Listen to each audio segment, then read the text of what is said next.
আসসালামু আলাইকুম দর্শক, আমার নিয়মিত আড্ডায় আজকে আমার সঙ্গে জয়েন করেছে Affan Mitul, senior news room editor, ৭১ television. আজকে আফফান মিতুলের সঙ্গে আড্ডা হবে, তার একটি নতুন সিনেমা রিলিজ হয়েছে, সেটি নিয়ে কথা হবে এবং সাংবাদিকের চোখে সালমান শাহ হত্যাকাণ্ড না আত্মহত্যা, এই বিষয়টা নিয়ে একটু বিস্তার আলোচনা হবে।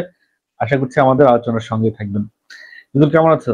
ভীষণ ভালো আছি, কারণ মাত্র 3 দিন আগে আমার সিনেমা মুক্তি পেয়েছে বাংলাদেশের 9টি প্রেক্ষাগৃহে। এটি তোমার কত নম্বর সিনেমা? এটা আমার মুক্তি পাওয়া 18তম সিনেমা। কে কে কাজ করেছে এই সিনেমায় কলাকুশলী তোমার সঙ্গে? অভিনয় করেছেন, এটা তো যেহেতু টাঙ্গাইলের লোকনাট্য পালা বা গীতিনাট্য পালা বেহুলা লাচারির উপর বেস করে গল্প। তো ওই যে বেহুলা লাচারি দলের দলপ্রধান, সেই দলপ্রধান চরিত্রে অভিনয় করেছেন ফজলুর রহমান বাবু, জাতীয় চলচ্চিত্র পুরস্কার প্রাপ্ত অভিনেতা। এবং সেই দলের আরো কর্মী আছে যারা বিভিন্ন চরিত্র অভিনয় করে বা নেপথ্যে থাকে। সেই কর্মীগুলোর চরিত্র অভিনয় করেছেন প্রাণ রায়, আশরাফুল আশিস, শেখ মেরাজুল ইসলাম, আমি আফফান মিতুল, সেলজুক তারিক, আলমগীর হোসেন, আরো আছেন হচ্ছে আমাদের সূচনা শিকদার আপা, রেশমি আহমেদ আপা, হাসিমুন আন্টি, সঞ্জিদা মিলা, মনীষা শিকদার, আজিজুন মিম, আখিয়া আক্তার। হয়তো আমি আরো কয়েকজনের নাম হয়তো মিস করে গেছি, কিন্তু যে নামগুলো মনে পড়েছে আমি বললাম। এটা একটা বাস্তব জীবনের গল্প। হঠাৎ করে এই বেহুলা লাচারি পালাটা আস্তে আস্তে বিলুপ্ত হয়ে যাচ্ছে। হ্যাঁ, এই যে সবুজ খান, যিনি নিজেও টাঙ্গাইলের ছেলে, সে তার বাবাকে দেখেছে এই পালার সঙ্গে জড়িত থাকতে। সে তার দাদাকেও দেখেছে বেহুলা লাচারির সঙ্গে জড়িত থাকতে। বংশ পরম্পরায় এটা তার কাঁধেও আসে, কিন্তু সে যেহেতু শহরে চলে আসে, ঢাকায় চলে আসে, এটা ঠিক মতো রক্ষণাবেক্ষণ করতে পারেন না। এবং এটার তাগিদেই, তার বাবার অনুরোধে সে এই গল্পে একটা সিনেমা বানিয়েছে। যে একটা সময় বেহুলা লাচারি পালা হতো, সেই পালায় বেহুলা লক্ষিন্দরের গল্পটা ফুটে ওঠা হতো। এখন সেটাকে কিভাবে সিনেমায় কনভার্ট করা যায়, কারণ জেনজি বলেন বা এই জেনারেশনের পোলাপান বলেন, তারা তো মোবাইলে, ফেসবুকে, ইউটিউবে বা অন্তর্জালে এডিক্টেড। হ্যাঁ, তারাও জানুক একটা সময় আমাদের বাংলাদেশের কৃষ্টি কালচার কতটা সমৃদ্ধ ছিল, সেটা জানানোর তাগিদেই ছোট পর্দার জনপ্রিয় নির্মাতা সবুজ খান ভাই বড় পর্দার জন্য প্রথম সিনেমা হিসাবে বেহুলা দরদি বানিয়েছেন। এটা শুটিং করলা কোথায় কোথায়? যেহেতু এটা টাঙ্গাইলের গল্প, টাঙ্গাইলের লোকনাট্য পালা, এটার A to Z শুটিং হয়েছে টাঙ্গাইলে। টাঙ্গাইল ব্যতীত এটা শুটিং অন্য কোথাও হয়নি। আচ্ছা, আমরা একটু ট্রেলারটা দেখে আসি, চলো।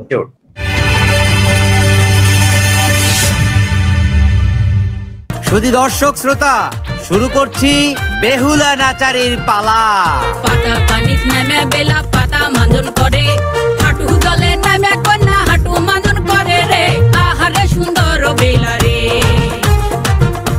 এই ইউনিয়নের চেয়ারম্যান এবার পালা গানের একটা প্রতিযোগিতার আয়োজন করছে। আমরা জীবনে কোনোদিন চ্যাম্পিয়ন হইতে পারব না। চায়ের দোকানদার আবার ম্যানেজার। তার মানে তুই রাইতে রিহার্সেলে যাস নাই? এই কাশেম পত্র এলাকার সবচেয়ে স্মার্ট বয়, আর সে করবে কিনা লক্ষিন্দরের পাঠ। বেহুলা সখীর বিয়া হলো, শীতের টিকলি দিয়া গো, সখী হেলিয়া দুলিয়া নাচেলো। ওরে মা, কে রে?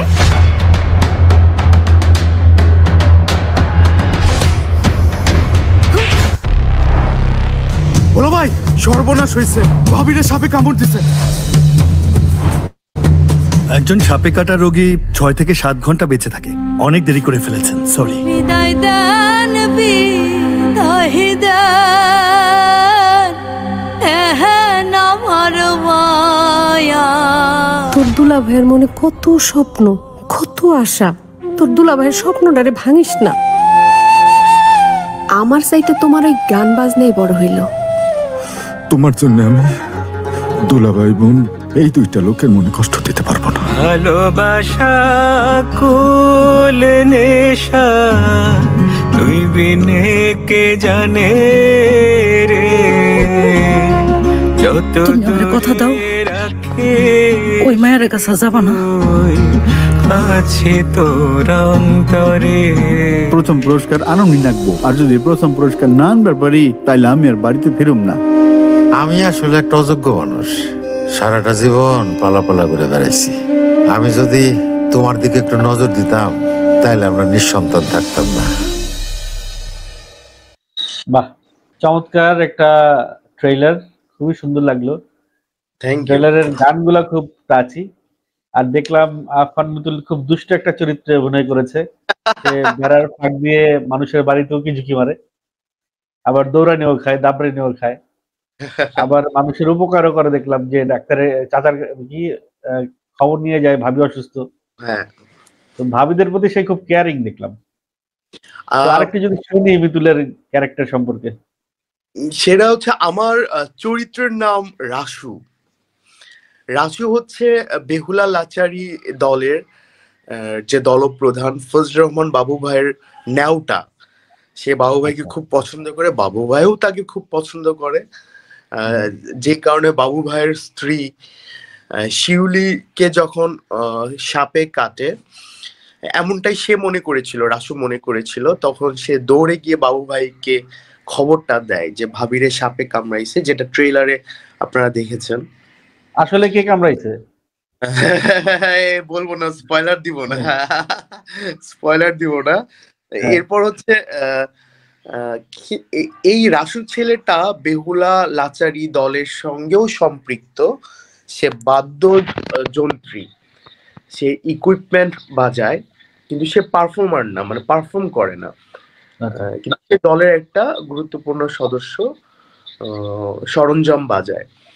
এছাড়াও এগুলো এই রাসু চরিত্রের একটা আলাদা সাব স্টোরি আছে, আলাদা একটা গল্প আছে, তার একটা আলাদা ফ্যামিলি ব্যাকগ্রাউন্ড আছে, যেখানে ভয়ঙ্কর তার একটা অতীত আছে।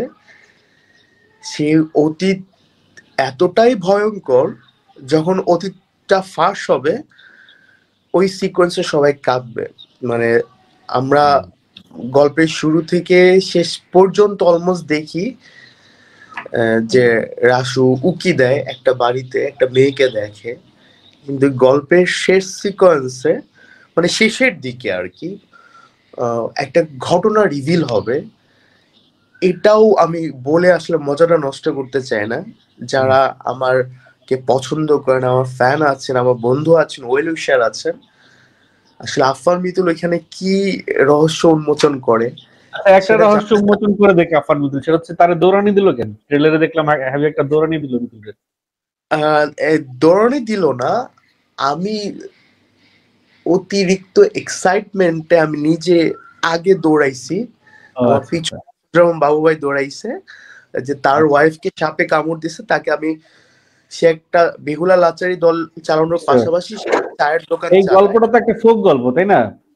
একটা ফোক গল্প, গানগুলোর প্যাটার্নও ফোক গান, বেহুলা দরদি একটা যাত্রাপালা গল্প, সবকিছু মিলিয়ে এইটা যদি মফস্বল এরিয়ার সিনেমা হলগুলোতে সিঙ্গেল স্ক্রিনে দেয়া যেত, তাহলে সিনেমাটার আমার মনে হয় গ্রহণযোগ্যতা বেশি হইতো, যতটা সিনেপ্লেক্স গুলোতে তোমরা দেওয়ার মনোযোগী হয়েছে। মিতুল, তোমার সিনেমাটা খুব ভালো যাক, শুভকামনা রইলো তোমার বেহুলা দরদি সিনেমার জন্য। আর আজকে আমরা আরেকটু আলাপ করবো, আরেকটা পার্ট নিয়ে আলাপ করতে চেয়েছিলাম, সেটা হচ্ছে সালমান শাহ হত্যা না আত্মহত্যা, এই বিষয়ে অ্যাজ এ জার্নালিস্ট তোমার অভিমত কি? এটা আসলে মানে খুব কমপ্লিকেটেড কোশ্চেন। কিছু প্রশ্নের উত্তর দেয়াটাও অনেক টাফ, আবার কিছু প্রশ্নের মধ্যে উত্তর লুকিয়েও থাকে। এখন এই বয়সে এসে মনে হয় যে ভীষণ রহস্য ভীষণ। আর পিয়াল ভাই, আরেকটা তথ্য আপনাকে দিয়ে দিই, হয়তো এই ব্যাপারে আমার কখনো বলা হয়নি আপনাকে। সালমান শাহর উপর একটা ছবি পূর্ণদৈর্ঘ্য বাংলা চলচ্চিত্র নির্মাণ হয়েছে, যেটা এই কয়েক মাস আগে, এই বছরে সেন্সর ছাড়পত্র পেয়েছে বিনা কর্তনে। সেই ছবিটার নাম রহস্য। আর সেই রহস্য? ছবির সেই ছবির প্রধান চরিত্রে আমি অভিনয় করেছি। আর সেই ছবির যিনি বানিয়েছেন সে সালমান তোমরা শাহর বন্ধু। সালমান শাহর উপরে একটা ডকুমেন্টারি করছো, কিন্তু সালমান শাহর মা নীলা চৌধুরী তো আইনি ভাবে এটার পারমিশন নিয়ে রাখছে যে সালমান শাহর উপরে কোনো ডকুমেন্টারি বা ফিল্মিং করা যাবে না। তো তোমরা এটা আচ্ছা, কিভাবে বলবো?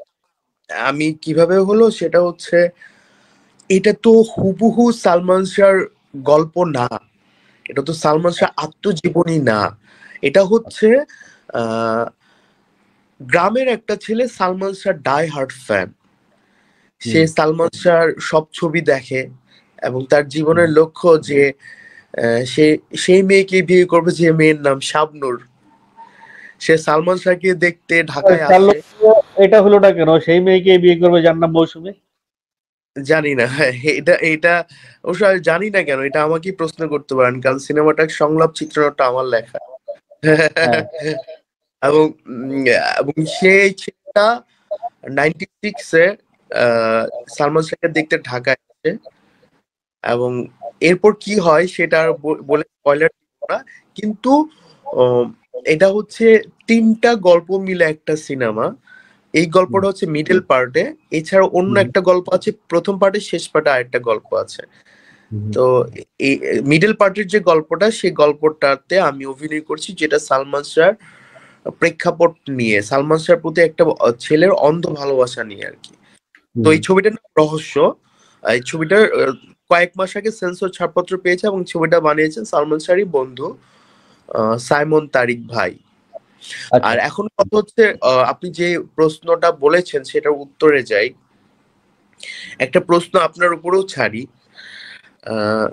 আমি পত্রিকা মারফত পড়েছি, কারণ সালমান শাহ যখন মারা যান তখন তো অনেক ছোট, ক্লাস 1-এ পড়ি হোপফুলি। আমি পত্রিকা মারফতে দেখলাম যে সালমান শাহ একটা সহকারী ছিলেন, অ্যাসিস্ট্যান্ট ছিলেন। সালমান শাহর মৃত্যুর পর ওনাকে যে পাখা থেকে যে দড়িটা কেটে নামিয়েছেন, সেই হচ্ছে গিয়ে সালমান শাহর অ্যাসিস্ট্যান্ট। কিন্তু সেই দিনের পর থেকে এখন পর্যন্ত 29 বছর হয়ে গেছে, এই ছেলেটার কোনো সন্ধান নাই। এই ছেলের সন্তান না, কাজের মেয়ে ডলি, মনোয়ারা, তাদেরকে কোন ট্রেস করা যায় নাই। হ্যাঁ, তো এইগুলো যখন আপনি ভাববেন তখন মনে হবে something is wrong, something is wrong, something was wrong. Salman শাহর সবচেয়ে কাছের বন্ধু ফারুককেও পাওয়া যায়নি। হ্যাঁ, তো এই ক্যালকুলেশন গুলো যখন করবেন তখন মনে হবে যে এখানে আসলে অনেক প্যাচ আছে। বুঝতে পারছি, তুমি প্রত্যক্ষভাবে এটাকে হত্যাকাণ্ড হিসেবেই ভাবতে চাইছো পত্রিকার বা বিভিন্ন নিউজ যা দেখছো তা দিয়ে, যেহেতু তুমি সে সময় অনেক ছোট ছিলে। তো এখন তো তোমার চ্যানেলে সালমান শাহ হত্যাকাণ্ড নিয়ে অনেক সংবাদ প্রকাশ করা হচ্ছে এবং তুমি সিনিয়র নিউজ রুম এডিটর, অনেক নিউজ তোমাকে এডিট করতে হয়, হয়তো সালমান শাহ নিউজও তোমাকে এডিট করতে হয়। একজন সালমান শাহ ভক্ত হিসেবে তোমার সেই নিউজগুলো এডিট করার সময় তোমার ভেতরের অনুভূতিটা কিরকম কাজ করে? আচ্ছা, আপনি যে লাইনগুলো বলেছেন সবগুলো একদম সঠিক, কোনোটাই ভুল না। আমি এই মাস তো আছেই, কিন্তু গত মাস থেকে শুরু হয়েছে এটা, অক্টোবর থেকে শুরু হয়েছে, যখন কোর্টে এই মামলার রায় দিচ্ছে, এটা সেটা হচ্ছে। তো আমি 71 টেলিভিশনের কালচার ডিপার্টমেন্ট আনন্দ যোগে আছি। সেটা 2015 সন থেকে এখন পর্যন্ত 10 বছর। একই প্রতিষ্ঠানে 10 বছর চাকরি করা it's not a matter of joke. আর আমি জার্নালিজমে গ্রাজুয়েশন করেছি, গ্রাজুয়েশন করার সঙ্গে সঙ্গে আমার চাকরিটা হয়। এখন গত মাস থেকে এখন পর্যন্ত সালমান শাহকে নিয়ে বিভিন্ন অ্যাঙ্গেলের সাইড স্টোরি বা মূল স্টোরি বলেন, আমরা প্রায় 20-25টা স্টোরি বানিয়েছি এই এক মাসে।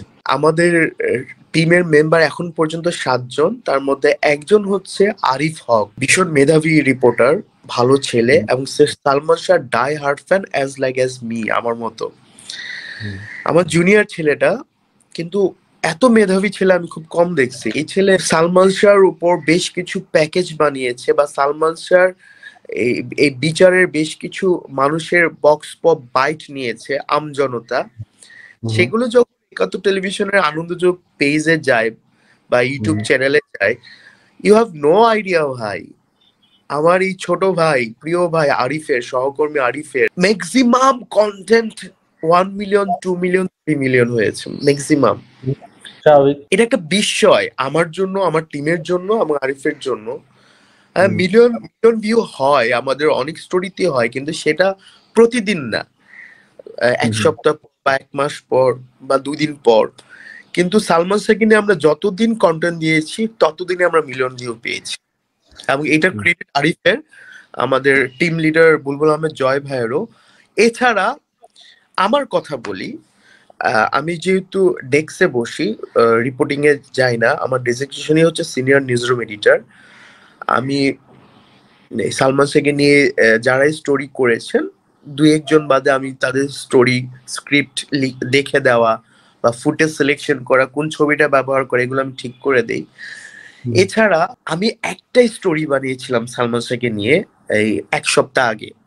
স্টোরিটা ছিল, আমার সিনিয়র আমাকে বলেছেন বুলবুল আহমেদ জয় ভাই, যে মিতুল, সালমান শাহর সঙ্গে সামিরার প্রথম পরিচয় কিভাবে হয়েছিল, তাদের দেখাটা হলো কিভাবে, কোথায়, কিভাবে বিয়েটা হলো, সেটা নিয়ে একটা প্যাকেজ বানাও, দেখবা মানুষ গ্রহণ করবে, কারণ মানুষ জানতে চায় যে সামিরার সঙ্গে সালমান প্রথম দেখাটা হলো কিভাবে।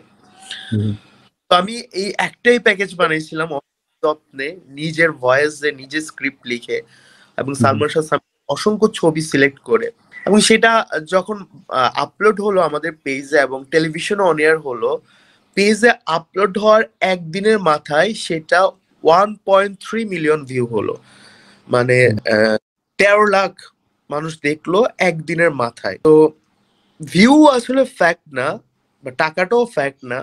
সালমান শাহর ডাই হার্ট ফ্যানরা যে আমাদের মাধ্যমে, আমাদের বলতে সব চ্যানেলকেই বলছি, বাংলাদেশের সব টিভি চ্যানেলকেই বলছে, আমাদের মাধ্যমে যে সালমান শাহর অনেক অজানা তথ্য জানতে পারছে, আমরা যে জানাতে পারছি, এতে আমাদের পরিতৃপ্তি আর ভিউ হওয়াটা প্লাস। না হলেও কোনো সমস্যা নাই, আমরা আমাদের কাজ করে যাচ্ছি। আমরা সালমান শাহর হত্যার বিচার চাই, বা সুষ্ঠুভাবে জানতে চাই যে আসলে কি হয়েছিল, আর যে জড়িত তার ফাঁসি চাই, তার বিচার। তোমার কাছে কি সালমান শাহ হত্যাকাণ্ডের লাস্ট আপডেট আছে বিচারের?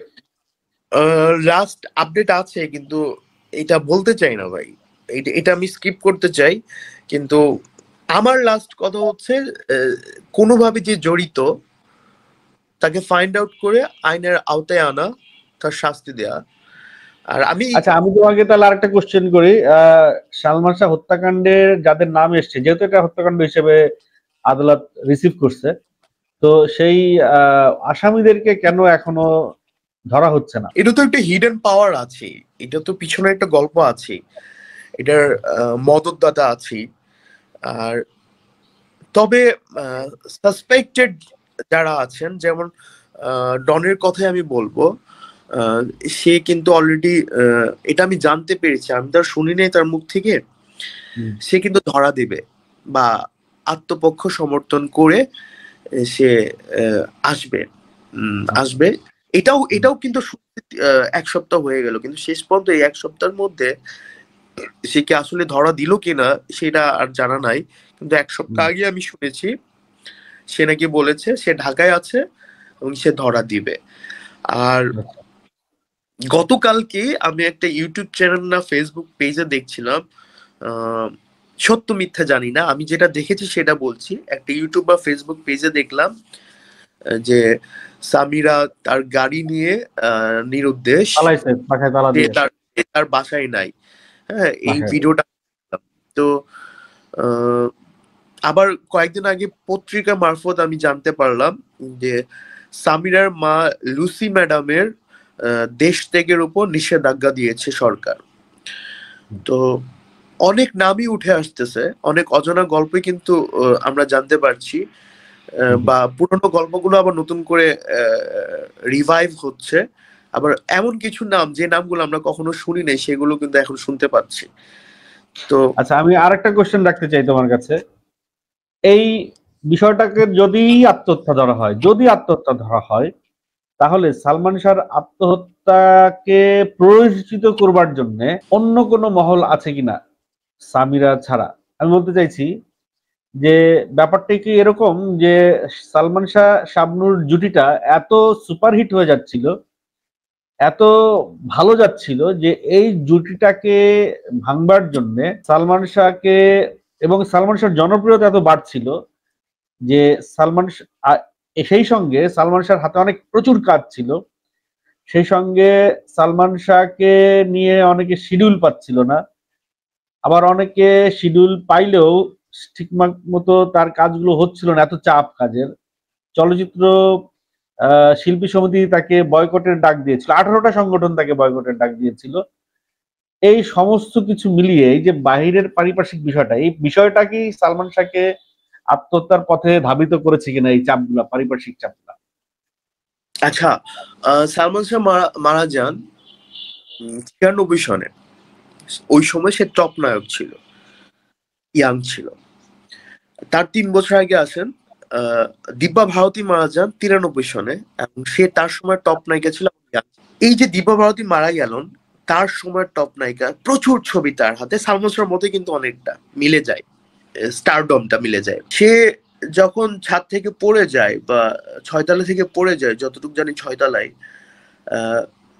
অনেক গসিপ আমরা পড়েছি ওই সময়ে যে সে অল্প সময়, মাত্র 2 বছরের মধ্যে অসংখ্য, প্রায় 19টা ছবি করে ফেলছে এবং বেশিরভাগ ছবি সুপারহিট হচ্ছে। আর এই জন্য শ্রীদেবী, মাধুরী দীক্ষিত, জুহি চাওলা ওর স্টারডমে ভয় পেয়ে ওকে প্ল্যান করে মেরে ফেলছে। এরকম খবর পড়েছেন তো পিয়াল ভাই? আমি কিন্তু পড়ছি, আমি এরকম খবর শুনছি। এরকম খবর। আমি কেন এই পয়েন্টটা উঠাইলাম, এই পয়েন্টটা উঠানোর পেছনে স্পেসিফিক রিজন আছে।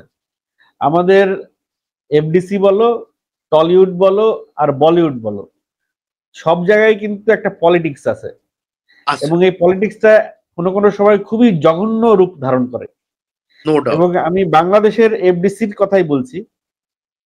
এক হিরো আর এক হিরোর সিনেমা যেন পাইরেসি হয়ে যায় তার জন্য টাকা দিত, সেটা আর এক হিরো আমাকে জানাইছে, সিনেমাটা যাতে পাইরেসি হয়ে ও ফ্লপ করে। এই ধরনের জঘন্যতম কিছু নোংরা পলিটিক্স আছে যেগুলো সালমান শাহ হয়তো আধুনিক চিন্তা চেতনার মানুষ হয়ে এগুলো নিতে পারতো না, তাকে নিয়েও তো পলিটিক্স হইতো।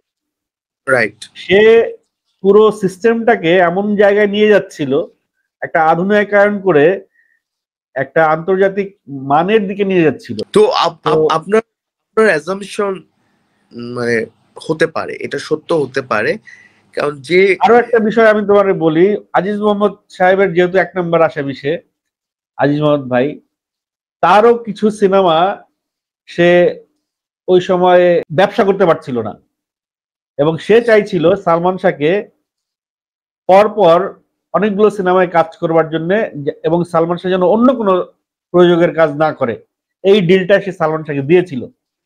সালমান শাহ সেই ডিল প্রত্যাখ্যান করছিল। কথাটা সত্য হতে পারে, এগুলো তো মানে কিছু আমার চোখের দেখা না বা আপনার চোখেও দেখা না, আপনিও পত্রিকার মারফতে জেনেছেন বা লোক মুখে শুনেছেন। না দেখো, এরকম হয় কি, অনেক সময় তদন্ত যারা করে, যে কোনো অপরাধের তদন্ত যারা করে, তখন তারা কিন্তু পত্রিকা দেখে, সংবাদ দেখে, আমাদের আলোচনাও দেখে, এবং তখন সেই তাদের তদন্তের চিন্তাধারা কিছুটা পরিবর্তন হইতে পারে। আমরা যেভাবে ভাবছি, হয়তো যারা তদন্ত করছে তারা আমাদের এই ভাবনাটাকে হয়তো আমলে নিতে পারে, নিয়ে আপনার চোখে কি পড়েছে এই নিউজটা? 2 সপ্তাহ আগে আমি দেখছিলাম বেশ কিছু পত্রিকায় যে সালমান শাহর ওয়াইফ সামিরাকে চুম্বন করায় সালমান শাহ আজিজ মোহাম্মদ ভাইকে চড় মেরেছিলেন। এই নিউজটা আপনি পড়েছেন তো? যা কিছু রটে তার কিছু ঘটেও, হয়তো পুরোটা না, কিন্তু কিছু তো থাকি।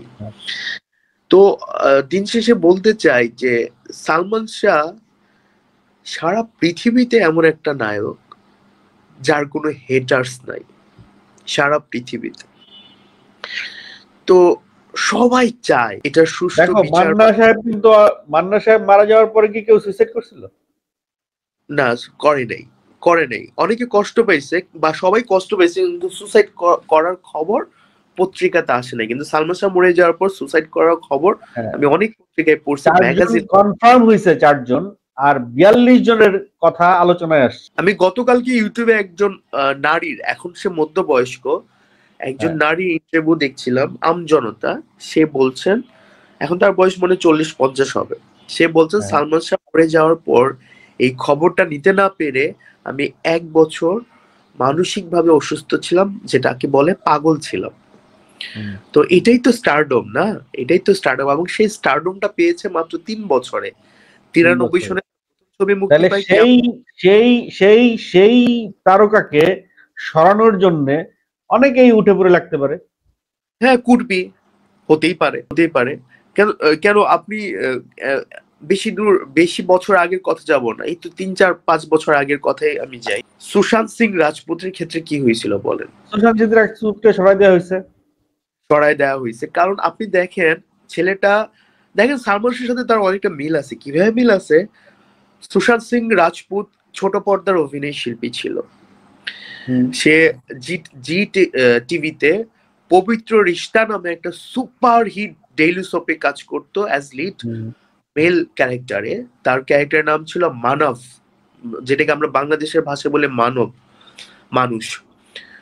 এবং ওইখানে তার বিপরীতে যে মেয়েটা ছিল, তার সাথে তার একটা অ্যাফেয়ারও খবর পাওয়া যায়, কারণ ওই সিরিয়ালটা প্রায় 7-8 বছর চলছে। ওই সিরিয়ালের মেয়েটাকে সে বিয়ে করছিল, পরে সেই মেয়েকে ডিভোর্স দিয়ে সে তার ফ্ল্যাটে তার সঙ্গে যে মেয়েটির অ্যাফেয়ার ছিল, সেই মেয়ে যাকে নিয়ে তাকে মারার প্ল্যান হয়েছে, সেই মেয়ের সঙ্গে তার চাঙ্কি পান্ডের মেয়ে বোধ হয়। আচ্ছা, না ইনফরমেশন গুলো ভুল হতে পারে পিয়াল ভাই। সেটা হচ্ছে মেয়েটার নাম, যে মেয়েটার সঙ্গে সে সিরিয়াল করতো জিটিভিতে টেলিভিশনে, পবিত্র রিশতা। সেই সিরিয়ালের মেয়েটা যেহেতু তার কো অ্যাক্ট্রেস ছিল, তার ওয়াইফ ক্যারেক্টার করছিল, মেয়েটার নাম হচ্ছে অঙ্কিতা। অঙ্কিতার সঙ্গে একটা ভালোবাসার সম্পর্ক হয়ে যায়, যেহেতু 7-8 বছর একটা সিরিয়াল করা, একসাথে সিকোয়েন্স করা হতেই পারে। কিন্তু সে যেহেতু টেলিভিশনের স্টার, যেমন সালমান শাহ টেলিভিশনে বেশ নাম করেছিল। সে শিশু শিল্পী বলেন বা কিশোর অভিনেতা বলেন, মডেল হিসেবে ইত্যাদিতে একটা গানে পারফর্ম করেছে, বেশ কিছু বিজ্ঞাপনের মডেল হয়েছে। শিশু শিল্পী বলেন বা টিনেজার শিল্পী বলেন, 18-19-20 বছর বয়সও বেশ কিছু খণ্ড নাটকে বা ধারাবাহিক নাটকে সালমান শাহ অভিনয় করছে। পাথর সময়, তারপর যখন সে 1-2টা সিনেমা করছে, তখনও সে বেশ কিছু ক্লাসিক প্যাকেজ নাটকের হিরো ছিল। তমালিকার বিপরীতে নয়ন, এছাড়া স্বপ্নের পৃথিবীর নামে একটা নাটক করেছিল, এই নামে তার সিনেমাও আছে। সেই নাটকের নায়িকা ছিল তানভিন সুইটি। হ্যাঁ, এছাড়া ইতি কথা নামে একটা ধারাবাহিক ডেইলি সোপ ধারাবাহিক নাটক ছিল মামুনুর রশিদ স্যারের। সেই নাটকেও সে বিদেশ ফেরত একটা ইয়াং ছেলে যে কিনা গান বাজনা পছন্দ করে, সেই নাটকেও ধারাবাহিক নাটকেও সে অভিনয় করেছিল। আমরা তাকে নির্দ্বিধায় বলতে পারি সে ছোট পর্দারও মহা বড় তারকা ছিল। তো এই যে সুশান্ত সিং রাজপুত ছোট পর্দার মহা তারকা ছিল, সে একটা সময় সিনেমায় ক্লিক করলো, এবং যখন দেখলো শাহরুখ খানের তখন ব্যাক টু ব্যাক সব ছবি ফ্লপ যাচ্ছে, সালমান খানের তখন ব্যাক টু ব্যাক সব ছবি ফ্লপ যাচ্ছে, আমির খানও তখন ব্যাক টু ব্যাক সব ছবি ফ্লপ যাচ্ছে। কি কারণে জানো? 3 খানের একটা সময় ছিল যে ছবিগুলো মানুষ নিতে পারছিল না। যদিও এখন ব্যাপারটা কিছুটা কেটে গেছে, এখন শাহরুখ খান হিট দিচ্ছে, আমির খান হিট দিচ্ছে, সালমান খান হিট দিতে পারছে না। যাই হোক, কিন্তু ওই সময়টাতে back to back cinema hit যাচ্ছে। শাহরুখ খানের জিরো হিট গেল। হ্যাঁ, শাহরুখ খানের কি হ্যারি মেট জিরো বেসিক্যালি হিট না, ওটা ফ্লপের কাতারেই যায়। হ্যাঁ, মানে অনেকগুলো, সরি আমি ফ্লপ বলতে গিয়ে মনে হিট বলে ফেলছে। অনেকগুলো শাহরুখ খান তখন অনেকগুলো ফ্লপ ছবি উপহার দিল। তো ওই সময় সুশান্ত সিং রাজপুত একটার পর একটা ব্লকবাস্টার হিট ছবি দিচ্ছে। হ্যাঁ, সে যে ছবি ধরে সেই ছবি হিট হয়ে যাচ্ছে। তো ইন্ডাস্ট্রি তো নড়ে যায় না। যেমন দেখেন, একটা নতুন ছেলে নাম ভূমিকা অভিনয় করছে, MS ধোনি সিনেমাটার নাম মনে হয়, বা ধোনি আনটোল্ড স্টোরি সম্ভবত ছবিটার নাম, ক্রিকেটার ধোনির বায়োপিক। সেই ছবি 100 কোটির ক্লাবে ঢুকে গেল, এতই ব্যবসা করলো, ছবির গান হিট হয়ে গেল। একটা ছোট্ট ক্যারেক্টার করেছে পিকে সিনেমাতে, যেখানে মূল ক্যারেক্টার করেছে আমির খান, তার ক্যারেক্টার ক্লিক করে গেল। আমির খানের ক্যারেক্টারও তো ক্লিক করবে, খুবই স্বাভাবিক। সে মরে যাওয়ার পর যে ছবিটা মুক্তি পেল দেখেন ছিচড়ে, ব্লকবাস্টার হিট করে গেল। তো সব ছবি কিন্তু ক্লিক করে গেল, কিন্তু ছেলেটার সিনেমার ক্যারিয়ার মাত্র সালমান শাহর মতো 3 বছর, এবং 3 বছরের একটা সুপারস্টার নায়ক যে একটার পর একটা প্রজেক্ট করতেছে, সে যখন জানতে পারলো কারণ জোহর তাকে ছবিতে নিতে চাচ্ছে না, একটা ছবিতে কথা বলেছে কারণ জোহর, কারণ কারণ জোহরের ছবিতে কাজ করা সবার স্বপ্ন। হঠাৎ করে জানতে পারলো কারণ জোহর তাকে বললো, আচ্ছা এই ছবিটা সিনেমা হলে মুক্তি পাবে না, এটা নেটফ্লিক্সে রিলিজ দিব।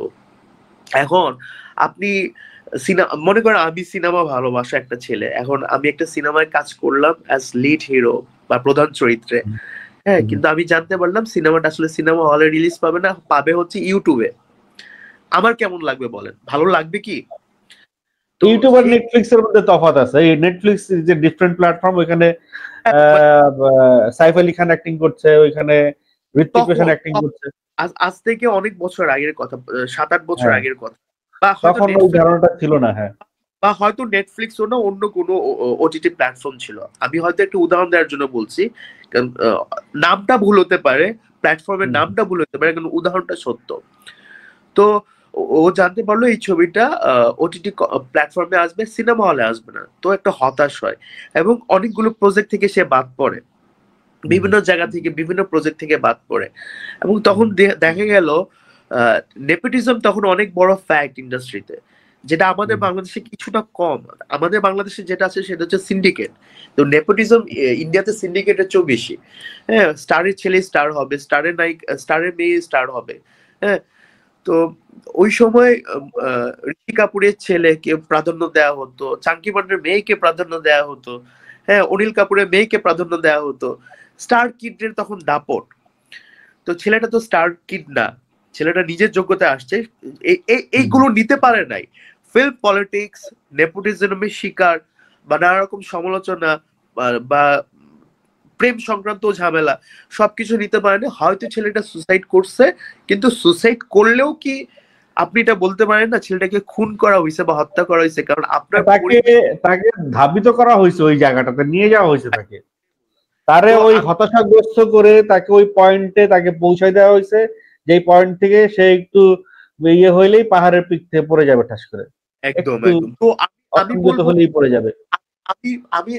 আমি ফ্যানের মধ্যে ঝুলে গেলাম, হ্যাঁ, তাহলে আপনি এটাকে আত্মহত্যা বলছেন? কিন্তু আমি তো বলবো এটা হত্যা, কারণ যারা আমাকে ঝুলতে বাধ্য করলো তারা কি হত্যাকারী না? অবশ্যই। আমার পয়েন্ট হচ্ছে এটা। আমার পয়েন্ট যদি এটা হয়, যারা সালমান শাহকে ঝুলতে বাধ্য করলো তারা যদি হত্যাকারী হয়, তাহলে তো সামিরা ইনভলভ, শাবনুর ইনভলভ, মানে সোহানুর রহমান সোহান ইনভলভ, যারা যারা সালমানকে নিয়ে ঝামেলাগুলো করছে তারা প্রত্যেকে ইনভলভ। 100%। আমি তো ডিনাই করব না, এটা তো ফ্যাক্ট ভাই, এটা তো ফ্যাক্ট। আমাকেও তো অনেক সিনেমা থেকে বাদ দেয়া। সালমান শাহর প্রথম ছবি থেকেই সালমান শাহ পলিটিক্সের শিকার। প্রথম ছবিতে মৌসুমীকে যেভাবে প্রায়োরিটি দেওয়া হয়েছে, ঠিক সেইভাবেই সালমান শাহকে ইগনোর করা হয়েছে। রাইট। সোহানুর রহমান সোহান সালমান শাহকে যে ট্রিটমেন্ট দিচ্ছে প্রথম ছবিতে, এরপরে যখন সালমান শাহ সোহানুর রহমান সোহানের একটা সিনেমা করতে রাজি হয়েছে বা করার ডেট দিতে চাচ্ছিল, তখন তমালিকা সালমান শাহকে কোশ্চেন করলো যে এই লোকের ছবি তুমি আবার করো কিভাবে। সালমান শাহ তখন আনসার করছিল এই ঘরে এই সংসারের সেটে, যে কিছু জিনিস চুপ করে জবাব দিতে হয়, চুপ থেকে জবাব দিতে হয়। তো আমি এটাই বলতেছি যে কিছু মানুষ আছে ইন্ডাস্ট্রিতে ভাই, এটা আপনিও ফেস করেছেন, আপনি নিজেও অভিনেতা, আপনার সাথেও হয়েছে, আমার সাথেও হয়েছে। সালমান শাহ একটা সিনেমার কেন্দ্রীয় চরিত্র হয়েও ফেস করছে সেটা। ওয়াশরুম পাওয়া না পাওয়া নিয়ে একটা ওয়াশরুম তো পরের বিষয়, ওটা তো তার মা, সালমান শাহর মা আর মৌসুমীর মাকে নিয়ে। কিন্তু দেখা গেছে লাঞ্চের টাইম হয়ে গেছে, ডিরেক্টর মৌসুমীকে নিয়ে চলে গেছে, সালমান শাহ খাইলো না খাইলো সেদিকে কারো খবর নাই। সে তার মাকে ফোন করে কান্নাকাটি মানে বলছে তার মা খাবার নিয়ে আসতেছে। এটা নীলা চৌধুরীর বক্তব্য, সালমান শাহর মায়ের বক্তব্য। তো এই ধরনের মানে মানসিকতার পরিবর্তনটা আসলে খুব দরকার, এবং সেটার জন্য সবচেয়ে বেশি দরকার হচ্ছে শিক্ষাগত একটা পরিবর্তন। ঠিক আছে মিতুল, আমাদের আড্ডা দিতে অনেকটা সময় পার হয়ে গেল। আজকের আড্ডাটা আমরা এখানে শেষ করছি। শেষ করবার আগে যদি মিতুল কিছু বলতে চাও দর্শকদের উদ্দেশ্যে। আমি বলতে চাই ভাই, আপনারা ভালো করে দেখেন, আমি যে টি শার্টটা পরে আছি এটাও হচ্ছে বেহুলা দরদি লেখা। তো সিনেমাটা মাত্র 3 দিন আগে মুক্তি পেয়েছে, 31 অক্টোবর বাংলাদেশের 9টি প্রেক্ষাগৃহে। ধীরে ধীরে আমাদের বিশ্ব তো উৎসব অরিজিনালস এর ব্যানারে জাহিদুল ইসলাম প্রযোজিত, সবুজ খান পরিচালিত এই ছবিটা সারা দেশে চলছে। লোকজ শিল্পের গল্পে সিনেমা বেহুলা দরদি, দেশপ্রেমের সিনেমা বেহুলা দরদি, বিলুপ্ত প্রায় একটা দলকে আবার যাতে আমরা বাঁচিয়ে তুলতে পারি, এই পেশার মানুষগুলোকে যাতে আবার সার্ভাইভ করাতে পারি, এই জন্য আমরা এই ছবিটি বানিয়েছি। হলে গিয়ে দেখেন বেহুলা দরদি, এটা একটা গানের ছবি। যারা গ্রাম বাংলার দৃশ্য দেখতে পছন্দ করেন, গ্রাম বাংলার ফোক গান শুনতে পছন্দ করেন, অভিনয় সমৃদ্ধ অভিনয় দেখতে পছন্দ করেন বড় বড় তারকাদের, যারা চান যে সিনেমায় সুন্দর ক্যামেরার কাজ থাকুক, সিনেমার সুন্দর লোকেশন থাকুক, তারা হলে গিয়ে সিনেমাটা দেখে আসেন। বেহুলা দরদি মন পড়ার মতো গানের সিনেমা, 4টা গান আছে, 4টা গানই কলিজায় লাগে। হ্যাঁ, আপনারা হলে যান ভাই। আমি পিয়াল ভাইয়ের এই শো এর মাধ্যমে সবাইকে আহ্বান জানাচ্ছি, সিনেমা হলে গিয়ে বেহুলা দরদি দেখেন, ছবিটা ভালো লাগলে রিভিউ লেখেন, আশেপাশে মানুষকে মুখে মুখে ছড়িয়ে দেন। বাংলা সিনেমা বাঁচলেই আমরা যারা বাংলা সিনেমার অভিনেতা আমরা বাঁচবো। That's it. Thank you Mitul. Thank you Piyal ভাই।